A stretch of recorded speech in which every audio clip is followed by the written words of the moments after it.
Vice President Leni Robredo said that Presidential fourth runner and former Senator Ferdinand Bongbong Marcos Jr. the Commission on Elections or COMELEC Employment in the Philippines declined by 6.4%.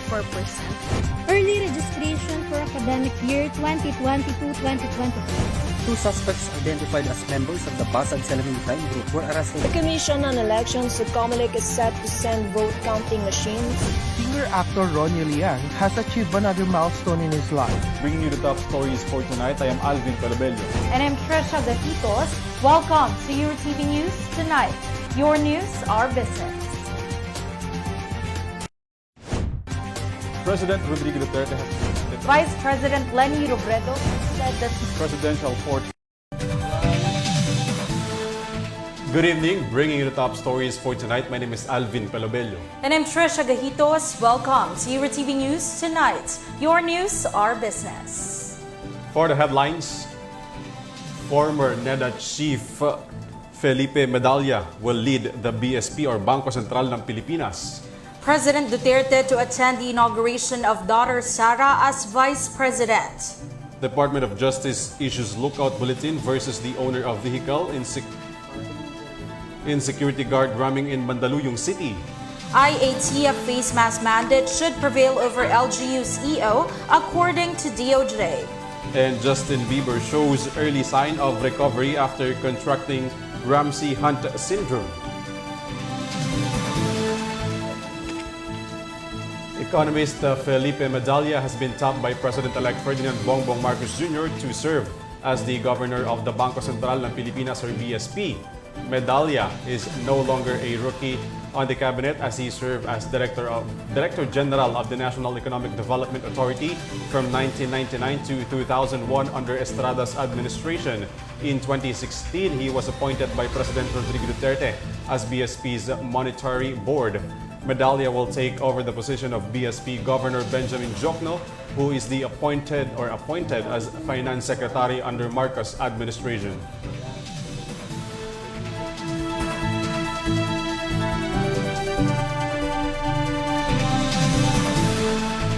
President Duterte will be attending the inauguration of his daughter, Vice President-elect Sara Duterte in Davao City on Sunday, June 19. Sara spokesperson Liloan Mayor Cristina Frasco said President Rodrigo Duterte has confirmed his attendance at the inauguration of his daughter. The outgoing Davao City Mayor also invited President-elect Ferdinand Bongbong Marcos Jr., but he has yet to confirm his attendance.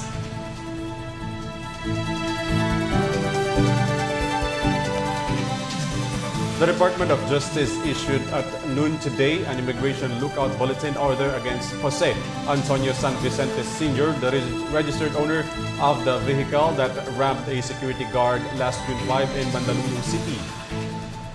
Justice Secretary Bernardo Guevara said the lookout bulletin was issued based on the criminal complaint filed against San Vicente and the driver, still unidentified, of the vehicle for frustrated murder in violation of Article 275 of the revised Penal Code on abandonment of person in danger and abandonment of one's victim or one's own victim. Meanwhile, Malcontento said the Mandaluyong Mandaluyong Office of the City Prosecutor is set to conduct preliminary investigation of the complaints against San Vicente.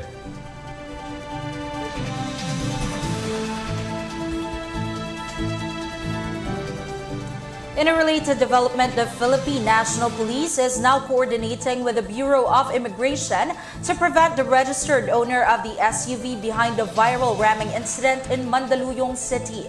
PNP Director for Operations Police Major General Valeriano De Leon said they requested the BI to inform the police or hold Jose Antonio San Vicente if he tries to leave the country amid the cases slapped against him that include frustrated murder. The Land Transportation Office has already revoked San Vicente's driver's license, and he is also permanently barred from obtaining a license to drive.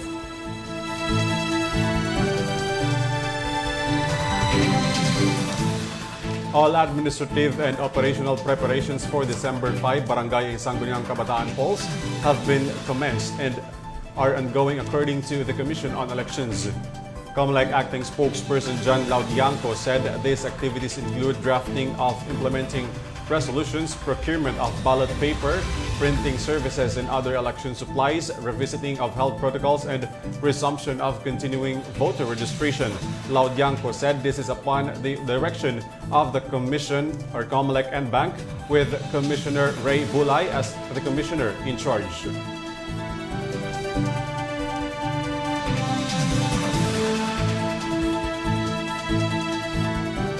Related to this, the Commission on Elections is eyeing the resumption of the continuing voter registration for the December 5 Barangay and Sangguniang Kabataan polls next month. In a statement, COMELEC acting spokesperson John Laudianco said the proposed resumption is from July 14 to 30.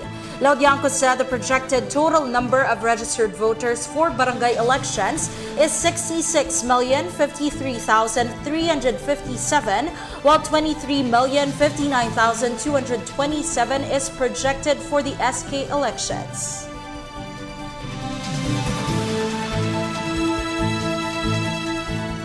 In a separate story, detained Senator Laila De Lima is set to undergo a major operation, according to her legal counsel. De Lima has attended her bail hearing on June 13 at the municipality or Muntinlupa Regional Trial Court Branch 256, which is handling one of her two remaining drug cases. Her lawyer, Filibon Tacardon, said another hearing is set on June 27, but De Lima will undergo an operation on her uterus if approved by the courts.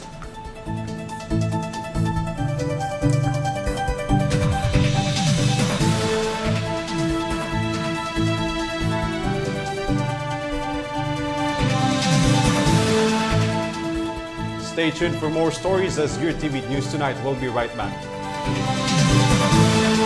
Magsama-sama, magpapakuna, magsayawan, magpulitas na. Tayo'y magpapakuna. Let's spread the good vibes sa bayan.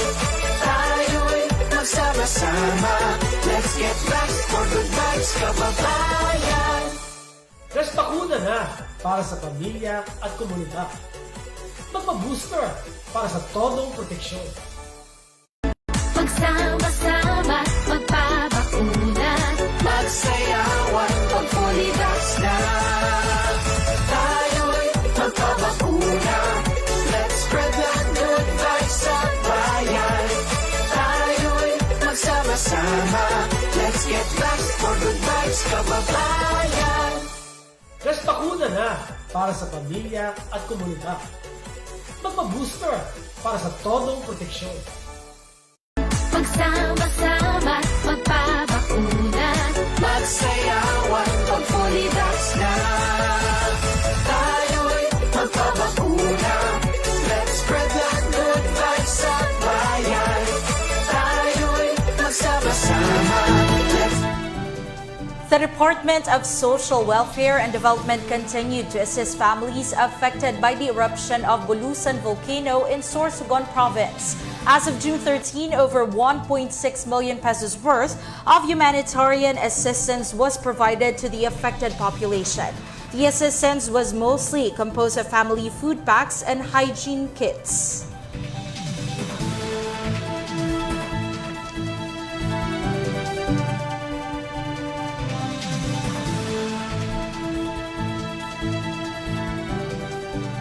In relation to that, over 60 volcanic earthquakes were recorded at Bulusan volcano in the past 24 hours, as increased seismicity persists and a possibility of phreatic eruption remains.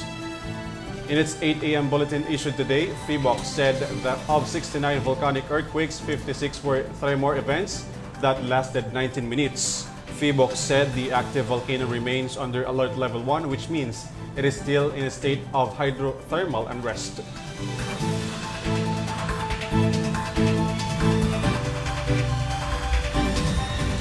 Metro Manila may register 400 to 500 COVID-19 cases per day by the end of June because of the steady increase in new infections in the region, according to the Octa Research Group today. Octa fellow Dr. Guido David said Metro Manila may escalate to moderate from low COVID-19 risk by next week. David said there is also a possibility of having 2,000 infections per day across the country. The Metropolitan Manila Development Authority has reported that the number of motor vehicles plying on the roads have decreased. And as projected by the independent research group Octa, cities in Metro Manila like Quezon City, Manila, and Makati are in yellow status in COVID-19 cases. With this, the government are looking for a possibility to reimpose a more stricter community restrictions, which is a concern for local vendors. Cesariano with the full details. Some people are working hard to survive daily and now are worried about the possible return of health restrictions in the country despite the counting increase of COVID-19 cases. Daily COVID-19 cases in Metro Manila might reach 400 to 500 by the end of the month if the increase in infections continue, according to the independent research group Opta. Quezon City, Manila, and Makati are currently in yellow status. The Quezon City Epidemiology and Surveillance Unit had earlier said that its yellow status meant preparation for a possible increase in cases. At the same time, there is an attempt to restore strict alert levels in the country, similar to the alert level 2 that is planned to be implemented in NCR and Metro Manila, which is concerned to MSMEs. Among them is Napoleon Milia, who has been selling on the side of the road for over 10 years. He said that COVID-19 had a big impact on him due to its low income, but he said that he could do nothing but to accept it. Wala, kahirapan na naman kumita. Kasi siyempre kulang ng tao. Hindi tulad ngayon na labas lahat ang tao, marami na mimili. Ganun na mangyari. Talagang taghirap yan pagka ganyan ang ibaba na ilagay nila na alert level na mataas masyado. Wala, pati kami, wala rin. Pero magbubukas pa rin kami kung papayagan kami. Apart from MSMEs, the income of the taxi drivers was also affected. One is Roger Goze, 54 years old and more than 10 years being a taxi driver.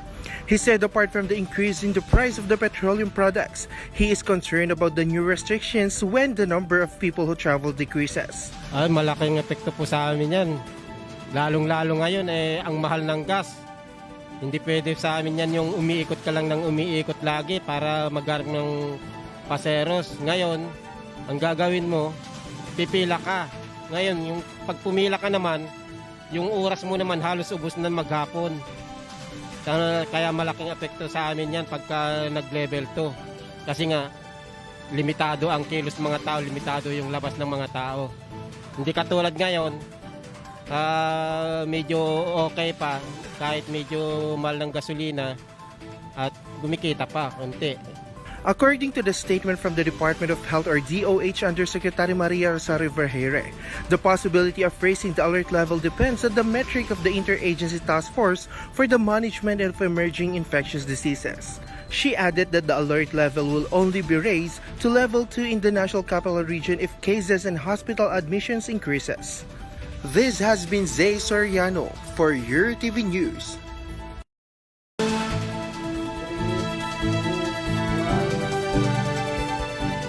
The Department of Justice reiterated that the mandates of the Interagency Task Force for the Management of Emerging Infectious Disease should prevail over executive orders issued by the local government unit. Justice Secretary Menardo Guevara issued this statement following the EO issued by Cebu Governor Gwen Garcia making wearing a face mask as optional in their province. The Philippine Health Bureau has remarked that the said EO was not consulted to their agency, citing that mask remains valuable against COVID-19. The Department of the Interior and local government likewise reminded the public that President Duterte still has the instruction to enforce wearing a face mask. In related stories, senators said that wearing a face mask outdoors should be based on science. Likewise, the decision of the reimposing of more stricter community restrictions. Both outgoing Senate President Vicente Soto III and outgoing Senator Ping Lacson said that imposing policies on either national or local government must be data-driven and should be based on science. Lacson emphasized that a leader's decision on issuing resolutions or order should be based from accurate data provided by the people and not on personal agenda. Lacson also believes that the next administration would decide along the same or the same line.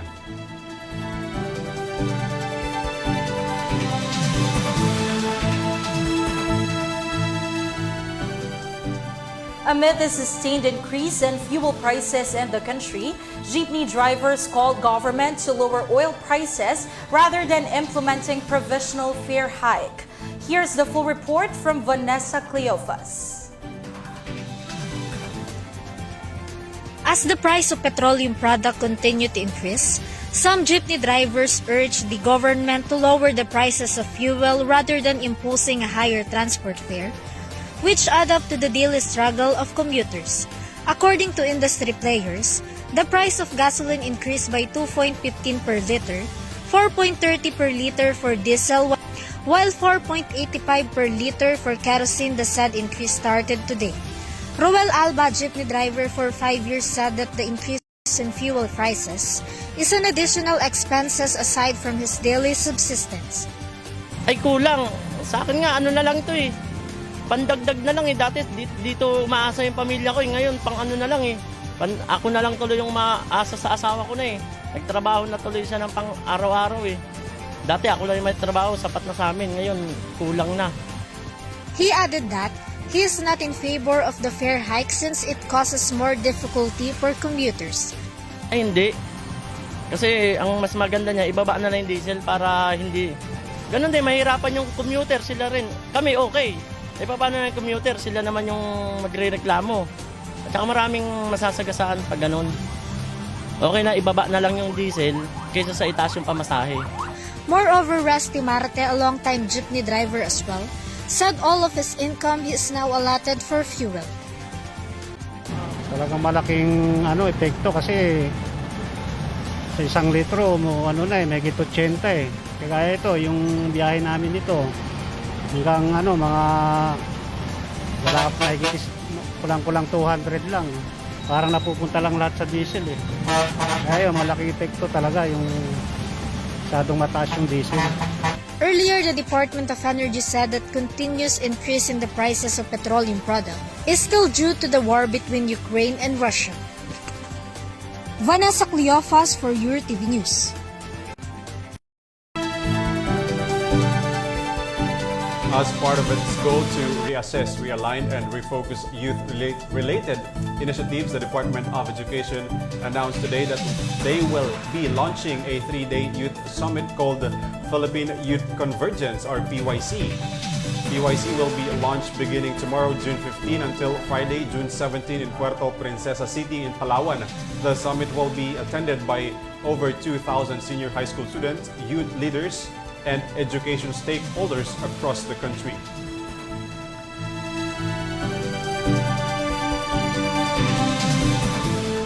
Stay tuned for more stories as Eurotv News Tonight returns. Magsama-sama, magpapakuna, magsayawan, mag-fully vax na. Tayo'y magpapakuna. Let's spread that good vibes sa bayan. Tayo'y magsama-sama. Let's get vaxxed for good vibes, kababayan. Let's bakuna na para sa pamilya at komunidad. Magpa-booster para sa todong proteksyon.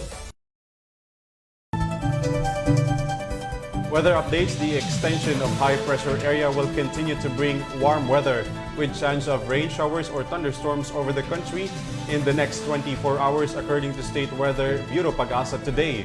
Pag-asa said the entire archipelago may also experience light to moderate winds and slight to moderate coastal waters. This weather scenario may persist in the next 3 days.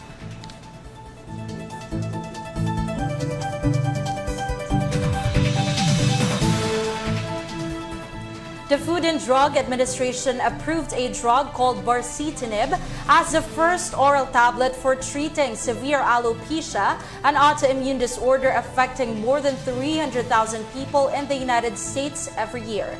The pill works by interfering with the cellular pathway that leads to inflammation. Its approval for use against alopecia was based on the results of 2 randomized, controlled clinical trials involving a total 1,200 adults with severe alopecia.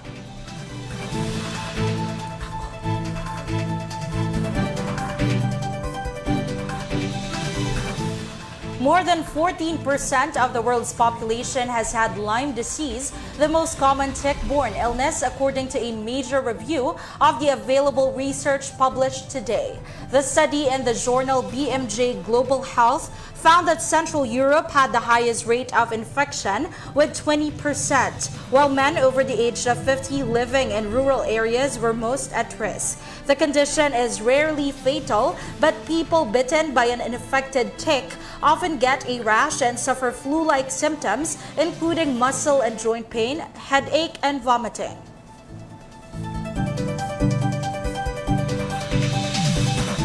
In our sports news, two Filipino delegates for billiard will not be seeing actions from the 2022 World Cup of Pool, namely Efren Bata Reyes and Carlo Biado.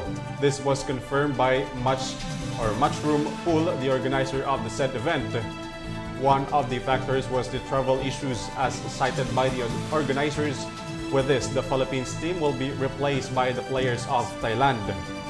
Reyes, who are expected to return in the World Cup of Pool, won't had a chance to battle towards his third title, which he won on 2016 or 2006 with Francisco Django Bustamante. The event begins on Tuesday at the Brentwood Center in Essex, England.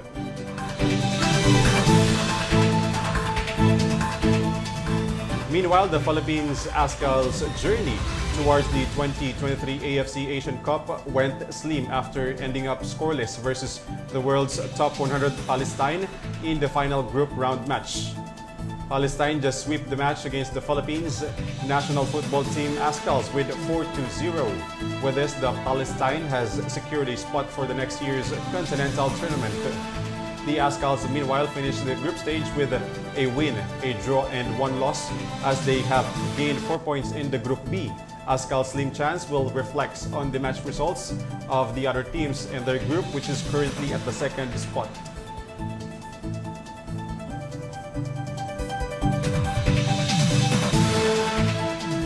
Canadian pop singer Justin Bieber is showing early signs of recovery after he was diagnosed with a virus that left half of his face paralyzed, according to a surgeon who specializes in face paralysis. In a video posted on Instagram, Bieber said he had contracted Ramsay-Hunt syndrome, which affected nerves in his ear and face. He noted that his right eye was not blinking. Bieber said he was physically unable to perform his upcoming shows.